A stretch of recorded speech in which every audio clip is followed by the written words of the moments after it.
আজ থেকে আমরা যেটা শুরু করলাম, আজ থেকে দ্য হিন্দু যে পেপারটা, সেখান থেকে বিভিন্ন ওয়ার্ড আমরা পড়ব, বিভিন্ন ওয়ার্ড তার মানেগুলো আমরা পড়ব।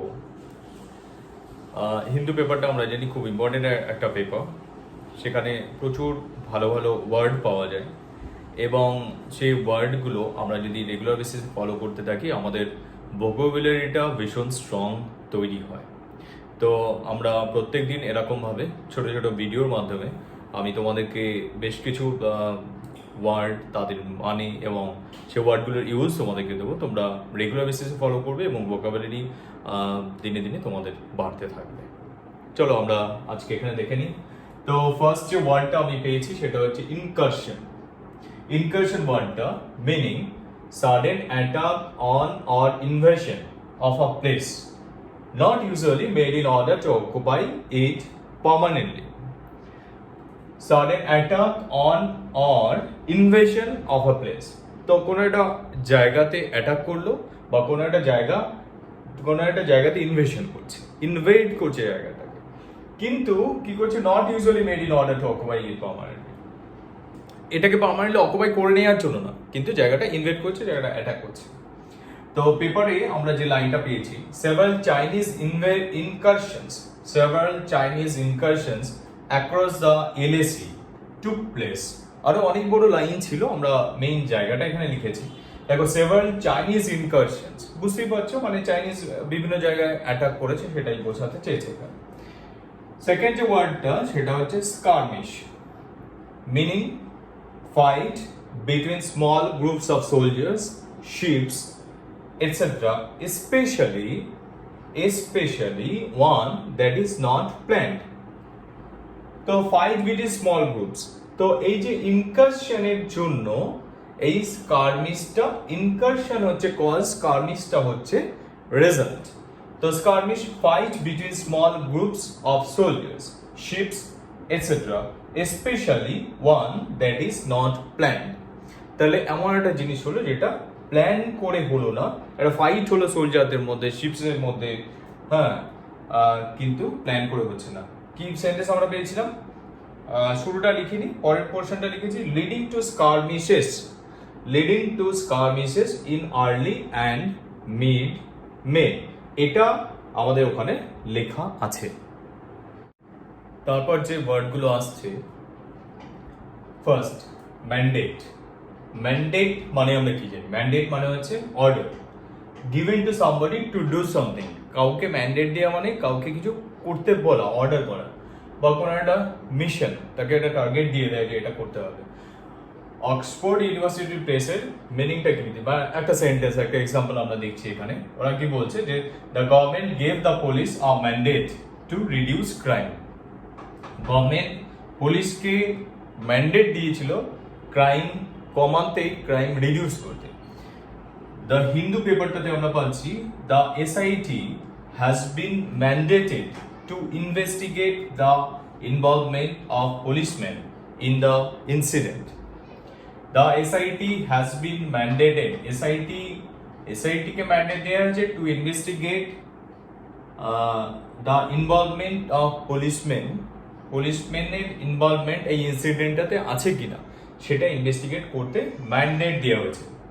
মাল্টিফ্রন্ট, having more than one zone of conflict between armies. বিভিন্ন কান্ট্রি আর্মিদের মধ্যে, ইন্ডিয়া চাইনিজ আর্মিদের মধ্যে এখন যেরকম লড়াই হচ্ছে, বিভিন্ন জায়গাতে লড়াই হচ্ছে, বিভিন্ন গ্রাউন্ডে লড়াই হচ্ছে, তার জন্য এটাকে বলা হচ্ছে যে multifront, having more than one zone of conflict between armies. তো দ্য হিন্দুতে আমরা যেটা পাচ্ছি যে মাল্টিফ্রন্ট সিচুয়েশন, মানে বিভিন্ন জায়গাতে আর্মিদের মধ্যে যেটা লড়াই হচ্ছে সেটাকে বলা হচ্ছে মাল্টিফ্রন্ট সিচুয়েশন আমাদের এখন তৈরি। তারপর যেগুলো আমরা পাচ্ছি, অ্যানোনিমিটি, আমরা পাচ্ছি anonymity, state of being anonymous.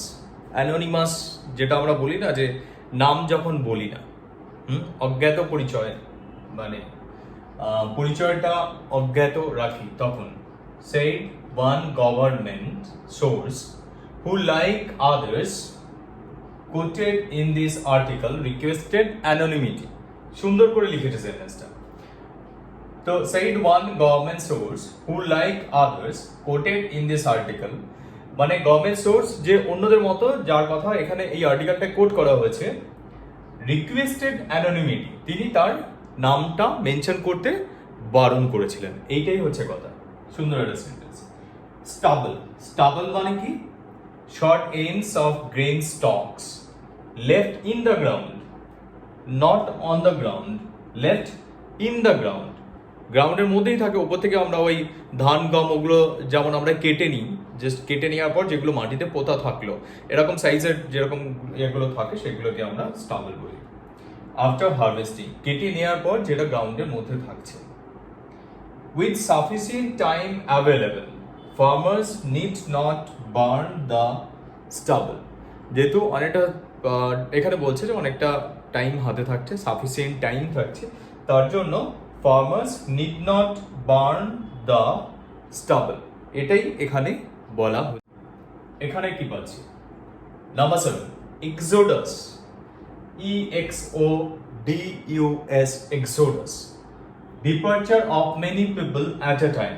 আমরা দেখেছি মাইগ্রেন্ট লেবারার্স অনেকে একসাথে এক জায়গা থেকে আরেক জায়গায় শিফট করেছে, তার যে প্রবলেমটা সেটা নিয়ে এখানে লেখা। অক্সফোর্ডে একটা সেন্টেন্স আমরা পাচ্ছি, the mass exodus of people, একটা ইউজ এখানে, the mass exodus of people to the sea and mountains for summer holidays. Summer holiday পেয়ে প্রচুর লোকজন কি করেছে? সমুদ্রের দিকে গেছে বা পাহাড়ের দিকে গেছে। এখানে exodus, the mass exodus of people, এই ইউজটা পেলাম। দ্য হিন্দু পেপারে একটা বড় সেন্টেন্স লেখা হয়েছে, তাও এখানে আমি একটু কেটে দিয়েছি।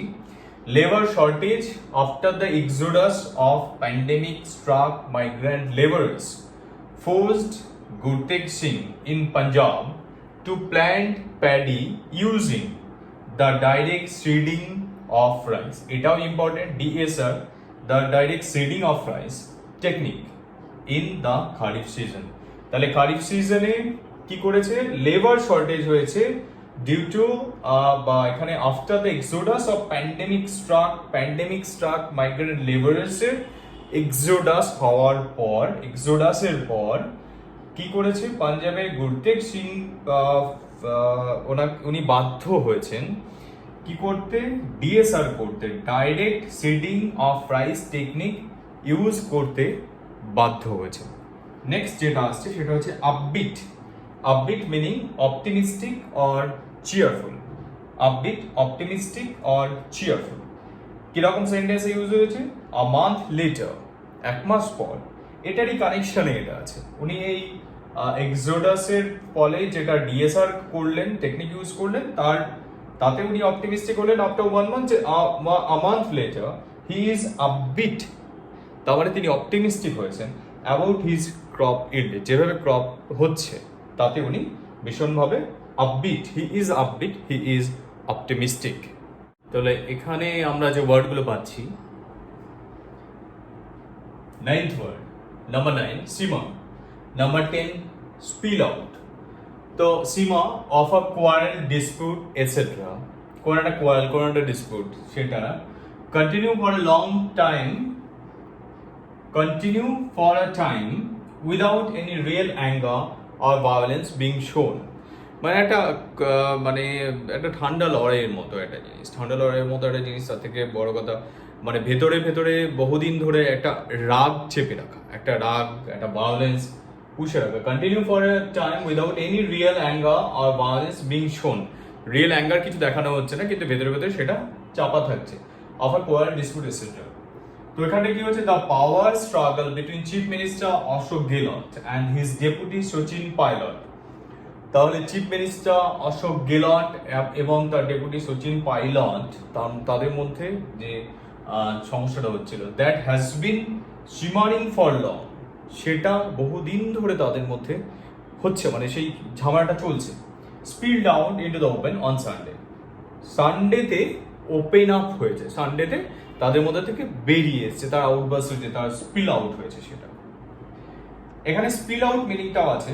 allow or cause liquid etc. to run or fall over the edge of a container. তো এটাকে অ্যালাউ করা or cause liquid etc.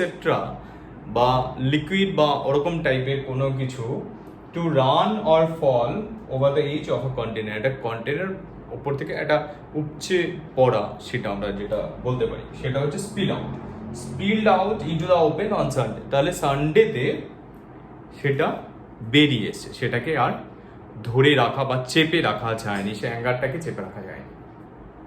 তাহলে আজকের ক্লাসে আমরা 10টা ওয়ার্ড শিখলাম, 10টা ওয়ার্ড আর সেগুলোর মিনিং এবং সেগুলোর ইউজ এগুলো শিখলাম। এটা চলতে থাকবে আর তোমরা একটু রেসপন্ড করো যে কেমন লাগছে এই ক্লাসগুলো। আমার আই থিঙ্ক যে এভাবে তোমরা যদি রেগুলার বেসিসে প্র্যাকটিসটা চালিয়ে যাও, শুধু ক্লাসটা দেখলে হবে না, এই ওয়ার্ডগুলো দিয়ে নিজেদের মধ্যে প্র্যাকটিস করতে থাকবে। 2 দিন 3 দিন 7 দিন পর পর একটা রুটিন করে, যে সপ্তাহে একবার, একটা সপ্তাহে যতগুলো ওয়ার্ড হলো সেগুলো আমি বারবার রিভাইজ করব, সেটা করে প্র্যাকটিস করতে থাকবো। দেখবে ভোকাবুলারি ভীষণ স্ট্রং হবে, ভীষণ এফেক্টিভ হবে এটা।